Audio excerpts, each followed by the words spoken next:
Good morning. My name is Lacey. I run the Milken Institute in Asia. I'm here, here to welcome everyone. And the Milken Institute now is heavily invested in Asia in terms of our activities and our programs. We have, throughout this week at the Global Conference, we're hosting at least 20 sessions on Asia, from sessions on Japan, China, and on issues like One Belt, One Road, innovation, disruptions that are happening in Asia that are shaping the global agenda.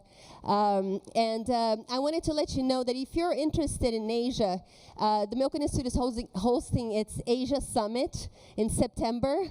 And it's going to be a 1,000 people event in Singapore, September 13, 14.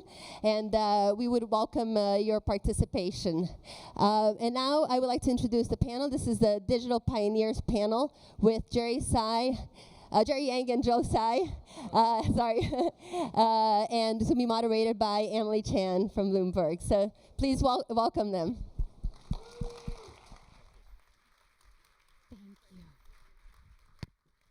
Thank you very much. So, very excited to have the two of you here. Jerry Yang, obviously the co-founder and former CEO of Yahoo. Now you have your new thing, Ame Cloud Ventures, where you're investing, and you're still on the board of Alibaba. And Tsai, executive vice chair, and co-founder of Alibaba. I thought we would start by talking a little bit about how you met, because you've known each other now for how many years? A couple of decades? Close to 20 years. Yeah. Close to 20 years. And it was in 2005 that Yahoo paid $1 billion for a 40% stake in Alibaba, which may have been one of the best business deals of all time. So tell us about how that deal came about, how you met, and how the relationship evolved over time.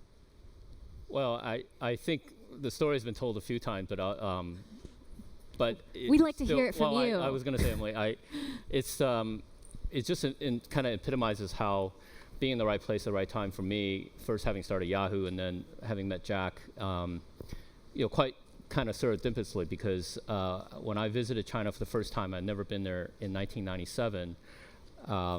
I was there to speak at a conference, and the government sent a ministry official to be, sort of my tour guide or make sure I don't get lost. And that person was Jack Ma. And so there's this, we kind of enshrined this moment where he took me to the Great Wall. We took a nice picture there. Karaoke, of course. I don't know about, I don't have any recollection of karaoke.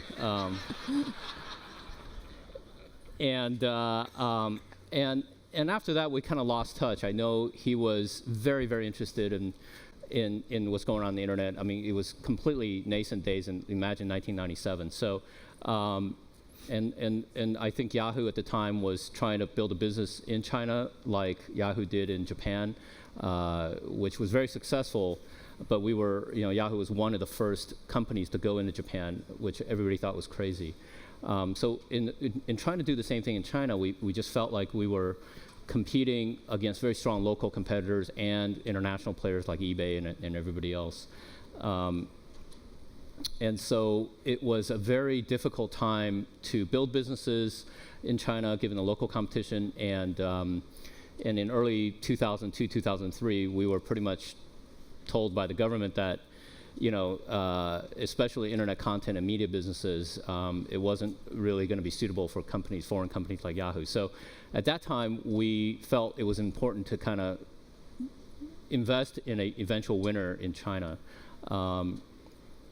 And we were competing with Alibaba. We were competing with Taobao, and we found out that Taobao was headed by Jack. And so to kind of reunite after 5 or 6 years on sort of the commercial battleground was really interesting. And that was when Joe and I met.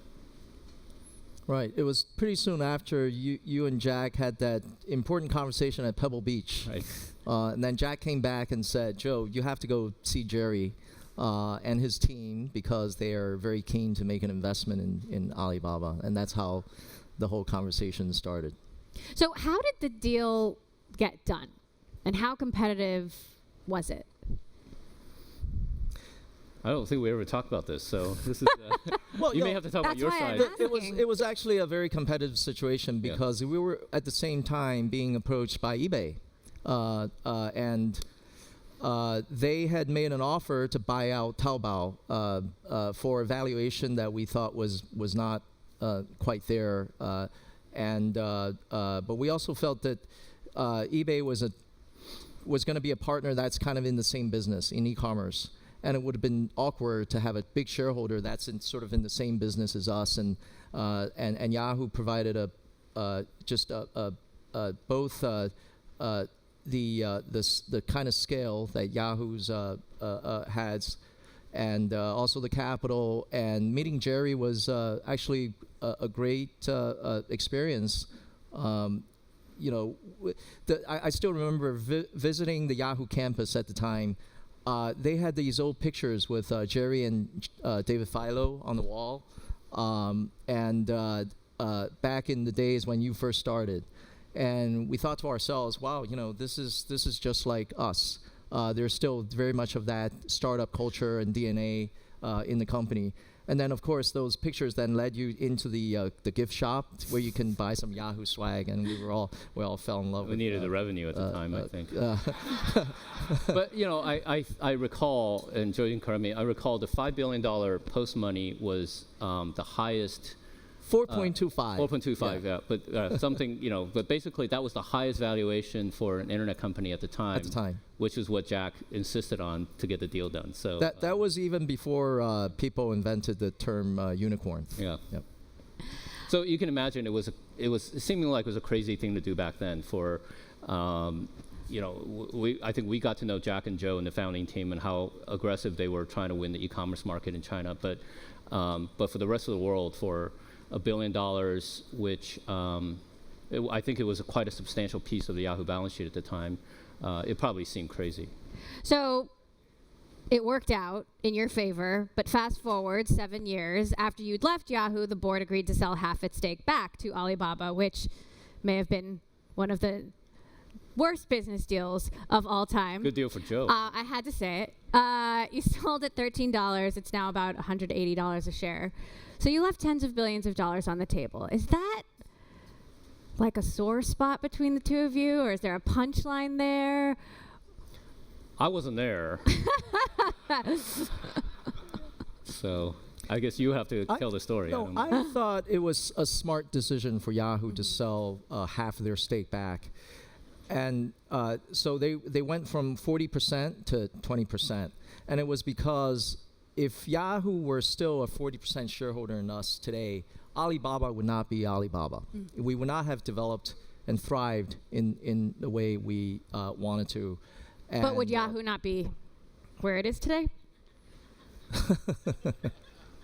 Well, I think one of the arguments we made to the Yahoo board was, if this asset became very, very large, then you will no longer be Yahoo. You will be something else. That all of your shareholders will be looking at this large asset, and they would ignore Yahoo's own performance. And so to Yahoo at the time, I think very much the mindset was this was a great investment. They've already made a lot of money, and taking some money off the table while retaining the other half, that was a perfectly rational decision. And I think if you were to replay the decision back to that board, they probably would have made the same decision. I mean, hindsight is always 20/20. So, speaking of hindsight, Jerry, what do you think is a bigger achievement as you look back on your career? Is it starting Yahoo, or is it making this big bet on Alibaba, Jack Ma, and Joe Tsai? Well, I think one leads to the other. There's no way I could have met Jack if I didn't start Yahoo, and I know the panel is called Digital Pioneers, which implies that we're old. And, but I like to think I have a couple more acts left. So who knows? Maybe the best is still ahead of me and Joe. But I think to the point of hindsight, certainly in 2005 when Yahoo invested, or even later on in 2010 and 11 or 12, nobody thought. I certainly didn't think that. That Alibaba would become sort of not only a national sort of icon within China, but also an international icon. So a lot of credit goes to the company having built its massive presence, and I personally feel like they deserve all the credit, not me, because obviously we were there at a moment in time, but all the hard work was done in the last 5 to 7 years. So I feel like I have to ask you about Yahoo, since we don't hear you talk about it very much. Sure. It's now a shell of what it once was. How do you reflect on that? Like, how do you sort of make peace with that? Yeah, when I left in 2012, so that was 6 years ago, I made peace then, and I am a big fan. I'm a big Alibaba shareholder, and so as a shareholder, I have a lot of rooting interest. But as somebody who started the company and having seen it go through the subsequent changes, and having David Philo there till the end, I obviously feel some strong connections. But honestly, I feel being part of Verizon and Oath is a good outcome. It'll continue to have the investment that I think it needs to find where it needs to go, because clearly I think that the direction for the company was lost. Knock on wood, the brand is still relevant, I think, in a big way. So I'm looking forward to see what Verizon does with it, what Tim and others will transform it, and always will be a fan, and certainly I'm a big user, so hopefully they keep the service going. So are you of the mind that Marissa Mayer did everything she could with what she was given, or that another CEO could have had a better outcome?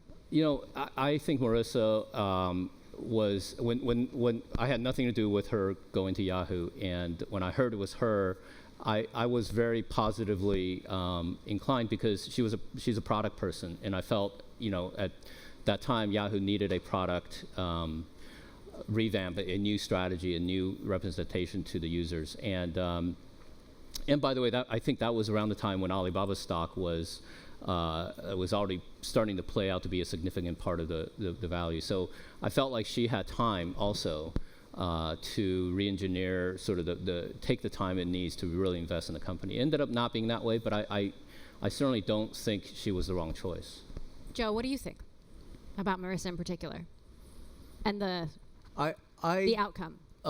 Always like the fact that you have a product person in the role of a CEO, because that means you're going to be focused on your users. And being an internet company, the users are the most important constituency. And I think that at the time when they made the decision to sell the stake back to us, it was just in the transition period before Marissa actually came in. But during the time when they held the other 20%, the relationship was fine. And she was very, very focused on developing, she put in a lot of effort into, developing the Yahoo business. They appointed another person to our board, Jackie Reeses, and who we got along very, very well. So it was a period of, a very good period from our perspective. It is a reminder of how quickly things can change, and dramatically things can change when you do have some hindsight, and we can see back over the last 2 decades. Now, transitioning into sort of the state of China and the relationship with the United States in present day, you have Xiaomi, which may potentially file for IPO this year. It could be the biggest IPO since Alibaba. How optimistic are you for that offering? Well, I'm very optimistic for generally the development of the internet globally. I think users are still growing. Specific to China, there's close to 800 million internet users in China.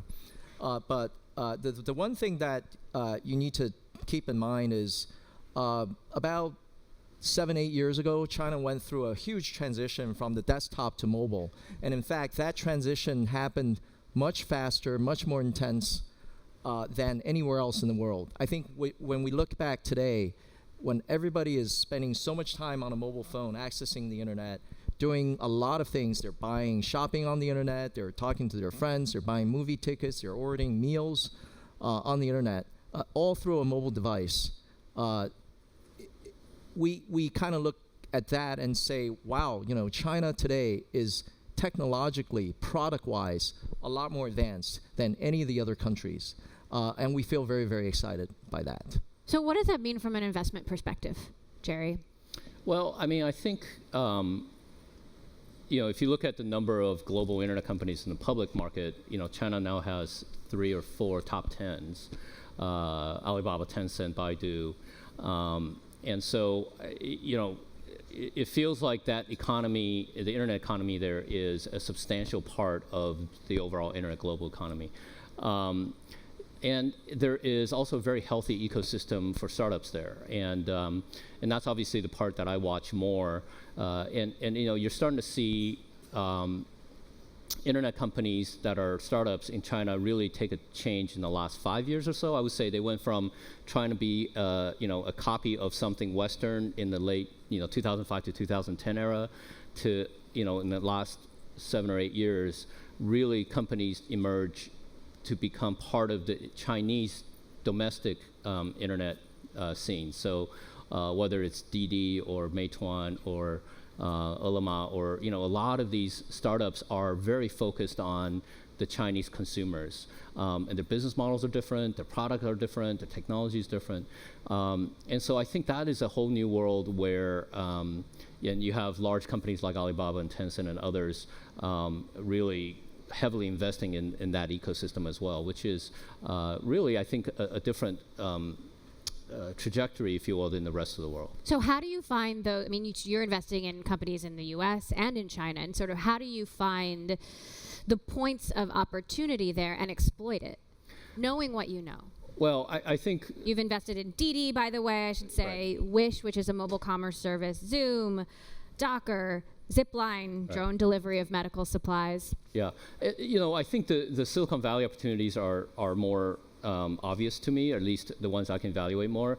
The ones in China are much more difficult, and Didi I got involved with much later when they have already established itself, and I think in China, my feeling is you have to be there. You have to really be on the ground. You really have to be part of the scene, and with the latest sort of rush towards artificial intelligence and sort of next generation retail, there are opportunities that's emerging almost every quarter there, that if you're not there on the ground and looking for these companies, it's very, very competitive as investors. So for me, even though people may know who I am, there's no reason that they want to take my money because I need to add value in their ecosystem. I can do that a little bit more in Silicon Valley, given we live there and we have some expertise in networking and help there. But the idea with these early stage companies, Emily, is really to be able to help them at the time they need help. And it's not about being a name on their resume or being a name on their cap table. It's really about helping them recruit, helping them find strategic partners, helping them get funding, those kinds of things. So for us, it's really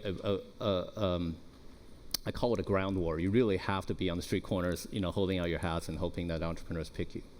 I lived in China and covered China for 3 years, and it is very nuanced, very complicated, and I sort of agree with the sort of boots on the ground that you need to have there. So, Joe, since you are on the ground, and we constantly hear this rhetoric, China is surpassing the US and this, and this. You talked about mobile. We hear about AI.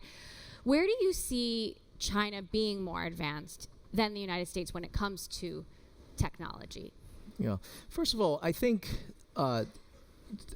it's like trying to argue whether Chinese food is better than American food. And when I'm in America, I like to go to an American restaurant here. When I'm in China, I like to go to a Chinese restaurant. So, I'm not sure you get much out of saying who's more advanced and not. But I certainly think that in China, there's the conditions for very advanced development in technology. And what are those conditions? Number one, there's a massive user base that's much bigger. I mean, 800 million people, that's close to three times the size of the US population. You have most people, as I said, more actively engaging their daily lives through a mobile device. You also, because of this active engagement and user base, there are actually a lot more use cases in China that people have never seen here in the United States. So for example, in what we do in e-commerce, we have actually included a lot of content and interactiveness. We actually have live broadcast on our e-commerce platform. So imagine if you had live broadcast on Amazon. I mean, you can't imagine that, right? It's because users want to engage in a much more, intense way with the platform. And what we found is having all of that actually increase the likelihood that somebody will purchase something on our platform. So it's actually good for our business to include all that content. So I think the conditions are there for Chinese internet companies to capture the opportunity and also develop something really exciting from a technological and product standpoint. Now, with a large user base and high engagement, that means there's a lot of activity and insight about consumers that companies like ours can capture that we could leverage to offer new services in the adjacent space. So, I'm curious what it's like starting a company in China today. Especially, Mark Zuckerberg, for example, was on Capitol Hill a couple of weeks ago. One of the senators asked if he could have started Facebook in his dorm room in a country like China. And I think the senator was expecting him to say no or something like that. But he said, well, Senator, there are plenty of very successful technology companies in China. And yet there is this perception and, some sort of reality that the Chinese government and censorship can prohibit entrepreneurs and companies from flourishing to their full extent. Do you think Mark Zuckerberg could have started Facebook in China, or could he today? Absolutely. I think we sit here as entrepreneurs, and people tend to, I think it's kind of a self-centered way of thinking about the world where we only think about regulators and how they're going to come in and control us and limit our business. But the whole point of the senator asking Zuckerberg the question was, you're in America, you've been offered all these great opportunities to start something. Now it's time for you to step up and take responsibility for some of the things that you have done. Your users demand it. That's really the whole point behind it. In China, it's the same thing. We've been offered a great opportunity in this environment of being able to create Alibaba. So of course, I think if Zuckerberg were Chinese and he was in China, he would have started something, the Facebook equivalent of China or something else that could grow very, very big. But the thing that we are thinking about is, we're given this great opportunity in the past 20 years to create this a great, wonderful platform. We have hundreds of millions of users. But now, instead of complaining about regulation, let's think about what kind of responsibility we have to our users, to our constituents, let's hear what the government is worried about. Why do they want to regulate us here and there? Right? So I think that it's a two-way conversation. It's part of the responsibility. The threat of regulation is real. I mean, I was in China when Facebook got blocked, and it still hasn't been reinstated. Twitter, when Google left the country. So, Jerry, I mean, as an entrepreneur, would you want to start a company in China, knowing the massive potential, but also I think the risk?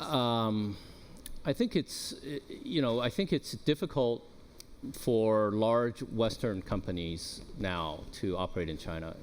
There is a lot more sensitivities, and hopefully this is a phase that will pass, because I do think ultimately having great companies that are in the rest of the world operate in China is a good thing for China. But I understand also. Is it a phase though? Because I feel like we ask that every year. I certainly don't know where it's headed. Less and less likely. But I think they will be allowed. You're right. I think that if you look at the Chinese companies that have started within China, if you're an entrepreneur in China, we see this through a lot of the startup accelerators. We see this through a lot of the universities that now have their hands in startup scenes. If you're a Chinese entrepreneur, China is a great place.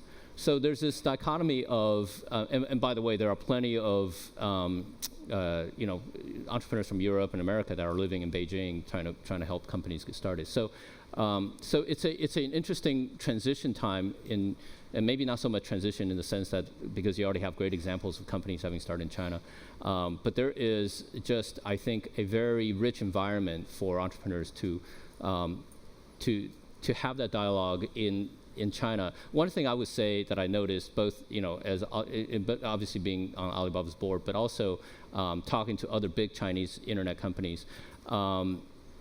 There is this, there is this sense of what they can do, what can they do to kind of get the rest of the country in China be more along the movement and in the internet. For example, I think Alibaba has this rural China initiative to really trying to bring townships and villages online, and I know Tencent and Baidu all have the similar initiatives.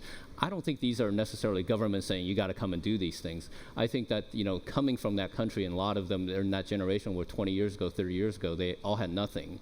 That there is that sense of social involvement, and that it's not to say that it's not true here in the U.S., but here I do think there's more capitalistic, where and so there's a bit of a contrast there. But I think.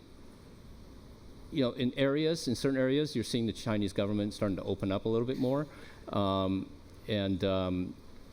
I think this is clearly a market that they have a view of how they want to grow the market, how they want to continue to see it evolve, and but I would say right now, if you're China and you're a Chinese entrepreneur, there's some great opportunities. In a way, though, we're almost seeing in some senses, stricter regulations, and I'm curious, Joe. So I have a perspective. On that. First of all, in our space, in e-commerce, there was never any restriction. eBay came in and made 100% acquisition of a Chinese company, and they immediately got 90% market share of what was then a very small market back in 2003. Amazon came in and acquired another company, and that became their Chinese business. So in e-commerce, there were no restrictions. But when it comes to more sort of content, social networking, I think you have to understand this. There is a reason why the Chinese political system is a single-party system at this point in time. In the current stage of the development of the Chinese economy, we're at $8,000 per person GDP per capita. Okay. In the next 10, 15 years, China is trying to get to 20,000, 30,000. The United States is at 54,000. So the primary objective of the leadership, when they think about how do we govern this country, one of their primary objectives is to raise the standards of living and also improve the quality of the standards of quality of the living in China in terms of dealing with the environment and all of that. These are large problems to solve, and you need to have a very unified government, not a divided government with multi-parties gridlocked into not taking any action. So that's why that's the current political system. I get into this because you need to understand that it is important for the communist government that there is absolute stability in the country, and in the American context, we talk about freedom of speech, freedom of press, but in the China context, not having being able to restrict some of those freedoms is an important element to keep the stability. I think in some parts of the government is very, very focused on the well-being of the people. I was just talking to the CEO of a company that makes trains, and they say that the level of care that the Chinese government approach in terms of the safety of a high-speed trains that go from at over 300 kilometers an hour is extraordinary, much more so than he's seen in any of the other government officials in any of the other countries. You know why? Because if there is a train crash and there's hundreds or even thousands of people die from that crash, there will be instability. And here in the United States, we have people going into schools and shooting up children, and the government doesn't do anything about it, right? So I think in this context, you have to understand stability in China is very, very important. Is it the way that most Americans see the world? No. Is it something that we like? Not really, but remember, we're at $8,000 GDP per capita, going to 20, 30,000, trying to catch up, trying to make sure that we lift the standards of living. There's 600 million people in China that are still living in rural villages that need to be dealt with. And of that 600 million, a lot of the parents have gone into the cities to seek jobs, so they have left behind their children. So there's 60 million children that are left behind living with their grandparents. These are some of the problems at that kind of scale that the Chinese leadership is trying to solve. We're not talking about trying to divide up the pie. We're trying to figure out how to grow the pie, how to lift everybody up. So, on that note, let's talk about a potential trade war and tariffs. And by the way, we're going to start taking questions, so start winding up.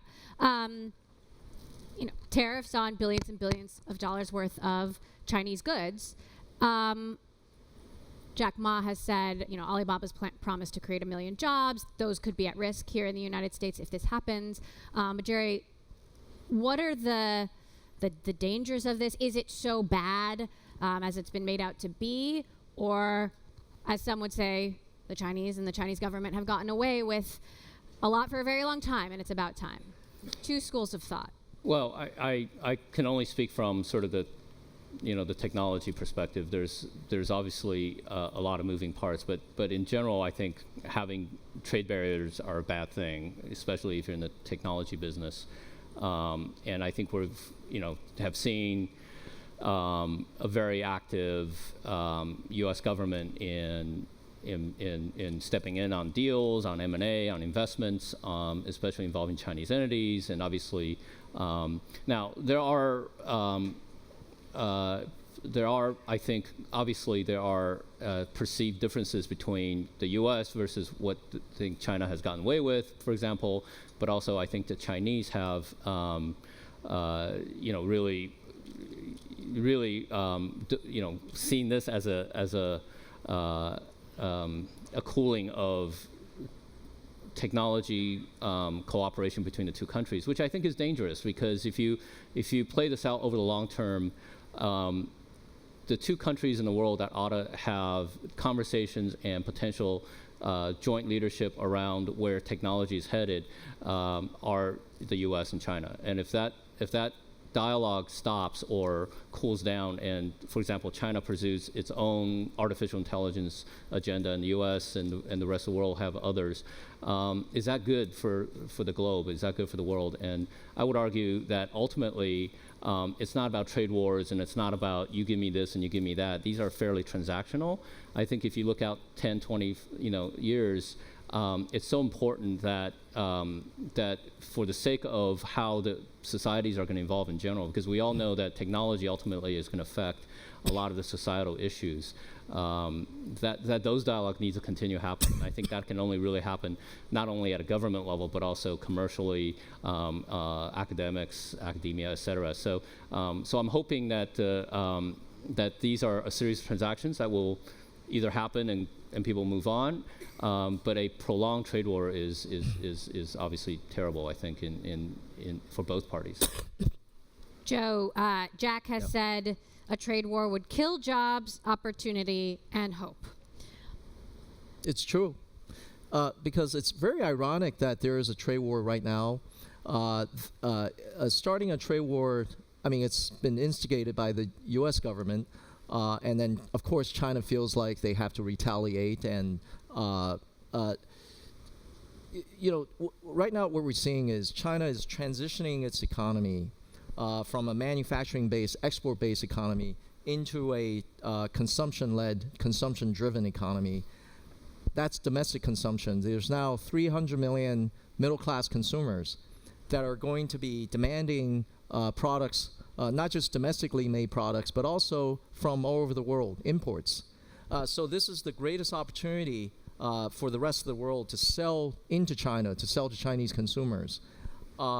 on our e-commerce platform, we see there's demand for high quality non-Chinese products in the area of food, cosmetics, items that mothers buy for their babies. So anything that you would ingest or put on your face or use for your children, there's a demand for high quality stuff, and there's a perception that imported things are better. And at this moment, there's a trade war that's quite ironic, because we think it'll actually hurt the United States a lot more than it'll help. How so? Because the retaliatory measures are going to be drastic.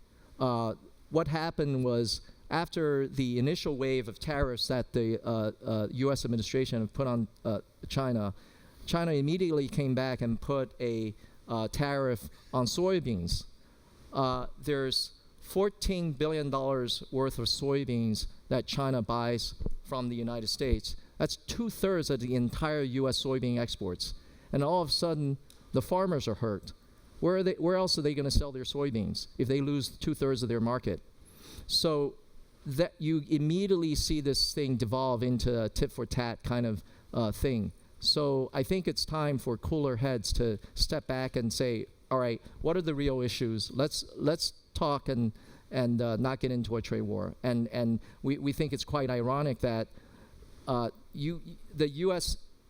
Producers are facing the greatest opportunity to sell to a huge new market, and this is the time the U.S. government decides to shut down and put the gates down. Quite ironic. Jerry, soybean farmers are one thing. Some have said Apple could be hurt particularly hard. Nobody's crying a river for Apple. But obviously, U.S. technology companies that manufacture goods in China could be significantly hurt by this. How do you expect this to play out, if indeed it is as expressed? Well, you lived in China, Emily. I think the ecosystem between technology companies and suppliers and vendors, especially around the devices and hardware and even software these days, the supply chain is so intertwined. It's so global. China is a huge part of it, but so is the rest of Asia, Southeast Asia.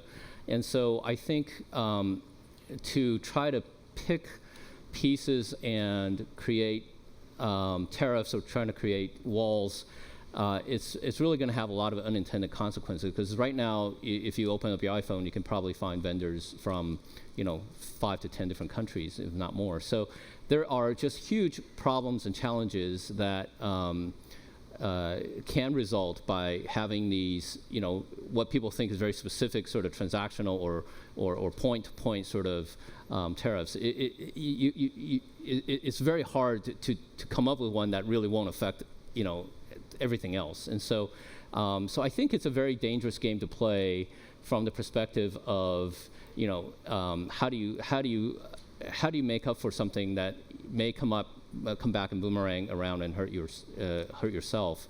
And look, I feel like raising the issue of trade deficits, raising the issue of having one country selling way more to the other, is a politician's job, and that's what the administration is trying to do.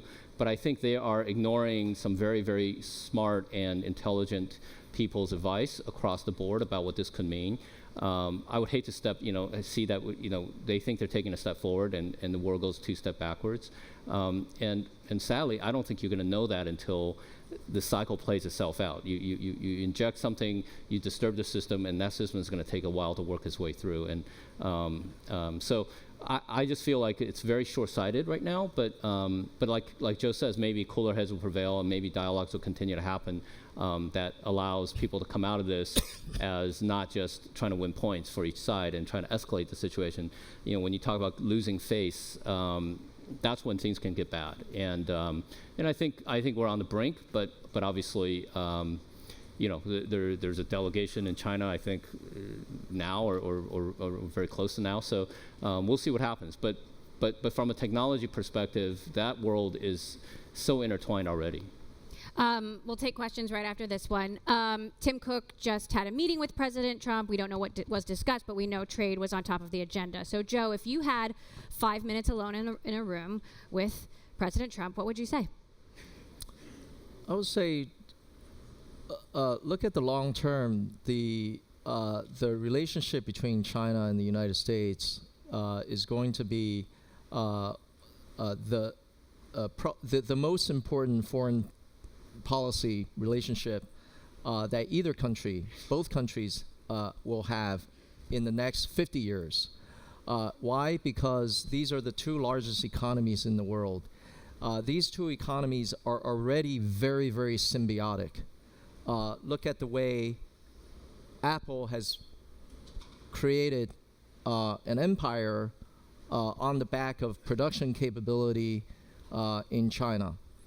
And look at the way that Chinese exports bringing in lots of US dollars are recycled back into US Treasury bonds to finance the government deficit in the United States. So the relationship is very, very symbiotic. And don't let a trade war or the politics of trade war get in the way. There are genuine differences. Does China need to open up its market a little bit more in certain sectors? Yes. Let's focus on those and talk about it rather than getting into kind of a bravado kind of trade war thing. There's definitely room and also channels and framework for people to sit down. I think a bilateral discussion is going to be very, very important. Is Alibaba doing anything to prepare for the worst?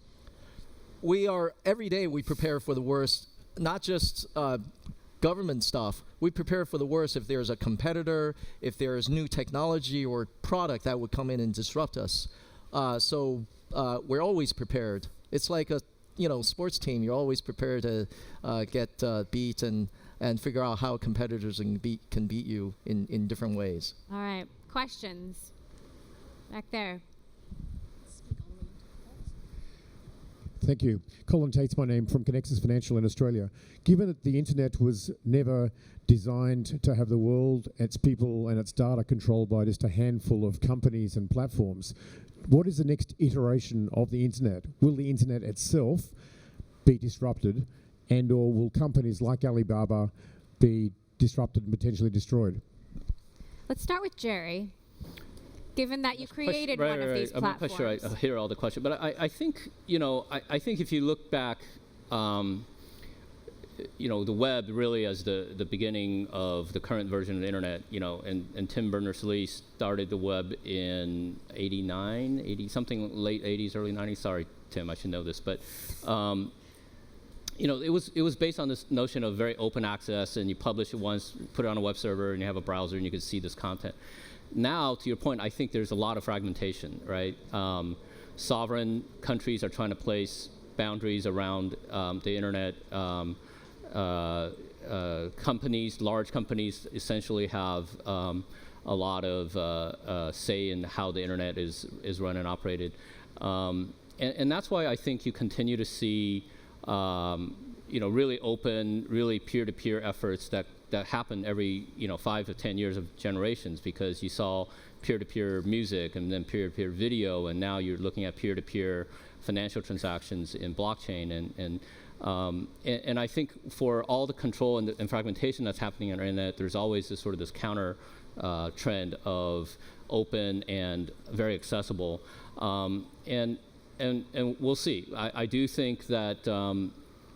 And I've said this before, I feel like blockchain represents a new opportunity for, kind of having value, being an open and exchangeable element. How that takes form, whether it's in a currency or helping companies or back ends of companies really create efficiency, that's yet to be seen, but it's clearly a technology trend that we're paying a lot of attention to.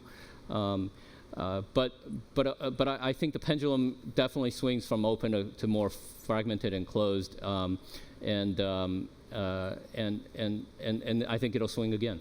That's interesting, given that we have virtual monopolies, certainly regional monopolies, Facebook, Google, Amazon. In China, it's Alibaba, Tencent, Baidu. So Will those be disrupted? Absolutely. I hope not. Yes, absolutely, because all of these companies became successful because they created products that users love and want to use and are engaging. But if we stand still, we're going to be disrupted. So I think one thing about founder-led companies, and especially these high-tech companies, is that there is that very driven, very determined mentality to be better. Even though all of these companies are large corporations now, there is still very much of the entrepreneurial spirit. And for example, we're always thinking about, the next innovation is going to come from different ways of people figuring out different ways that human beings will interact with a machine. In the past, in the desktop world, you used your fingers and index fingers to click. In the mobile world, you're using your thumb to swipe. What's the next way of how a human being will interact with a machine? Is it voice? Is it by a blink of an eye? These are going to be new computing platforms, and companies like ours have to think about that question and invest in those new technologies. So, Jerry, Facebook, Mark Zuckerberg said, told Congress he doesn't think Facebook is a monopoly. Do you think Facebook is a monopoly? Is Google a monopoly?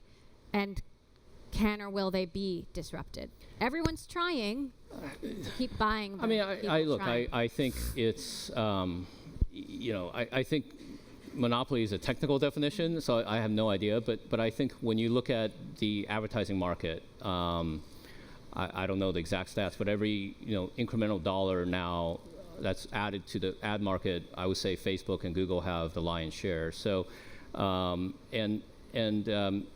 you're an ad-supported internet company outside of China, there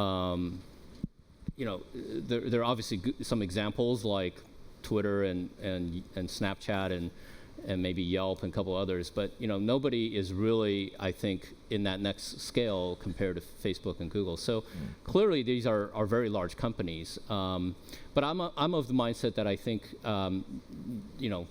you can't. Regulation always seems to lag innovation. The day that regulation catches up to innovation, I'd love to see that day. But would you really, though? Well, I mean, that means you're actually having smart regulators that are thinking about the future rather than looking at current patterns and looking at the past. So I would say that there is probably just many innovators now trying to disrupt business models. And that to me, there is more sort of disruption on the way. Now, of course, the big companies will have to make sure that they don't get disrupted. But I do think that as business models change, there's opportunities for new entrants to play more bigger role. But in the current static way of looking at things, clearly these guys have all gotten really big because they have huge share.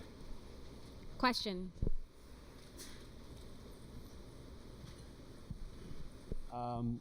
Joe, it's nice to see you. I'm an executive producer of a film called Better Angels, which I think you maybe saw. It's about kind of trade between the US and China, and I learned so many things in that process. My quick question to you is, bearing in mind that most people in China kind of missed the desktop and went straight to the mobile phone, is there one particular usage that is kind of prevalent in China which doesn't exist here yet in America, in terms of the way they use mobile phone that we don't use or just are not conditioned to? Yeah. Just a quick plug for A Better Angels. It's coming to theaters near you pretty soon, I hope. It's a great documentary about ordinary people in the U.S.-China relationship. So I really congratulate you for working on that project. I think the area where we see a big difference is in payments. Today in China, you don't have to bring wallets. People don't carry a lot of cash, or they carry no cash at all. When I'm in China, I don't bring cash, but everything is paid on a mobile device. Whether you're using an online service or you're offline, you're in like a restaurant or a retail store, you could just have the the point of sale system scan a code in your phone and pay. So I think that's a area of innovation and advancement that is that we don't see here in the United States. Question? On that standpoint, do you think that WeChat will become an e-commerce platform now that it's already a universal wallet? They will feed traffic to other e-commerce platforms, but for a platform like WeChat to become a e-commerce platform is very difficult, because e-commerce is a very deep business with supply chain. You got to make sure the merchants have stock. You have to worry about logistics. You have to worry about the user experience and seamless payment. That whole customer experience aspect is not just about launching an app on the mobile phone. There's a lot of offline components and to all of this. So it would be very difficult for someone who's really thrived on developing a very light model of a mobile app that is chat to get into that business. So they will require massive investment and massive execution risk to get to that point.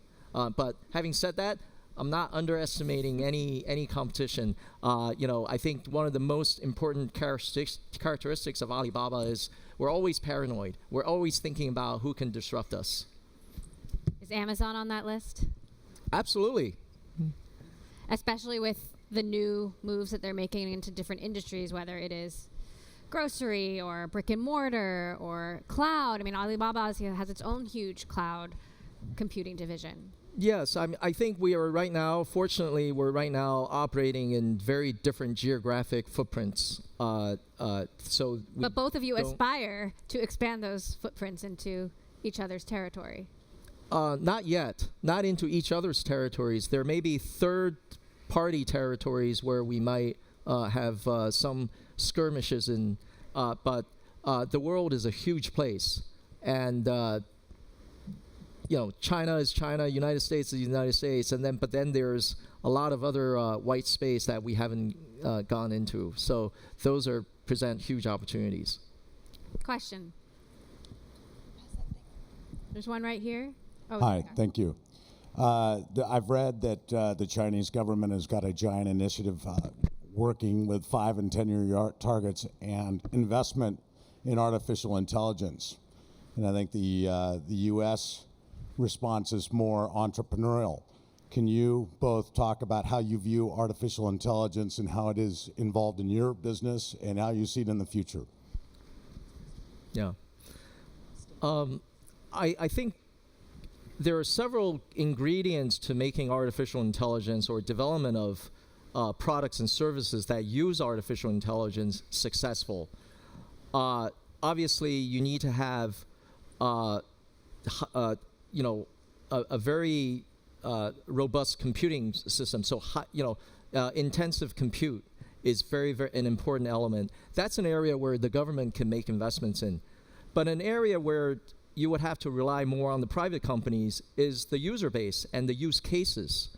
If you don't have a use case, it doesn't matter, you have the best algorithm, because the best algorithms will have to be trained with data that come from or is collected from use cases and then reinvested into new use cases. So by and large, in those scenarios, you will have to rely on the private companies, the internet companies that have lots and lots of users.